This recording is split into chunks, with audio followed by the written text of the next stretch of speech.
हजुर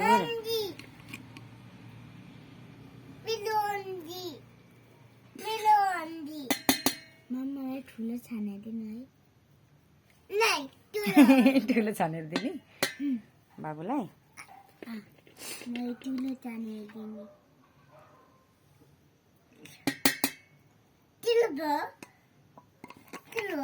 हजुर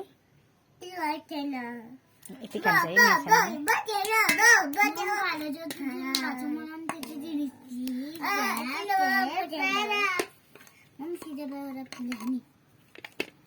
केही नखेल्दै खाने खाना खाने बेला खेल्ने होइन